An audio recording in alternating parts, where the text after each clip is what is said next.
Is the White House doing enough to respond to this situation? Is it even a situation we have to be involved in? Stephen Yates is a former deputy assistant to the Vice President for National Security Affairs. Stephen, welcome. Hi, Jamie. Thank you. President Morsi has presented a new constitution. What does it actually provide, and what concern, if any, should the U.S. have? Well, among the key concerns is this notion that he is not subject to judicial review. In any normal democratic system where there are checks and balances, you would have a legislative check and a judicial check, among others, on an act of an overactive executive. And what we see with Mohammed Morsi, leader of the Muslim Brotherhood, is after winning a very narrow election, he is using every tool at his disposal to make a generational impact by way of what he says. When I watch these pictures and I see both sides protesting, I wonder to myself, so much was sacrificed for what the people there wanted, which was, free society, the ability to live peacefully, pray the way they want, and the Muslim Brotherhood there growing the way it has. Is that a sign of what the Middle East will look like? It is the clearest sign we have so far of what the turbulence we've referred to as the Arab Spring has brought us. I don't think what's fated to be thus.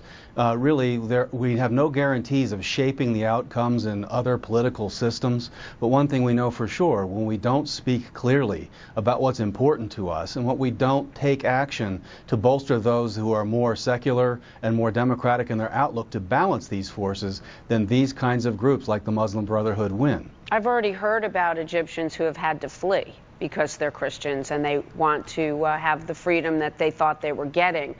Besides monitoring the situation, what does the U.S. need to do? Is the White House doing what it should?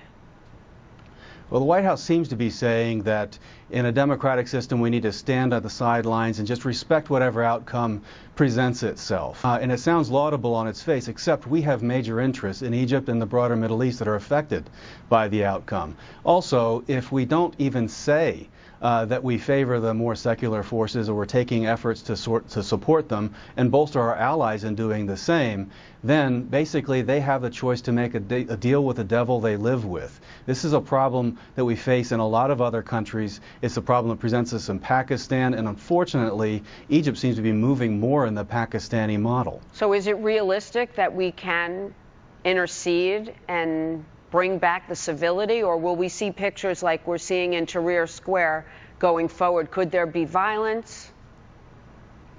I think that there will be violence and turbulence in the days ahead because we have been so passive and so unclear. I think that we do need to basically show some support for the forces of freedom there. There are options that come very cheaply. We've gone on the other side of the ledger to bolster the legitimacy of the Muslim Brotherhood, speaking out on the deal that they forged on the Gaza-Hamas situation.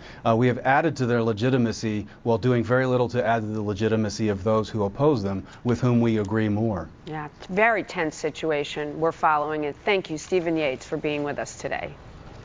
Thank you, Jamie. Anytime.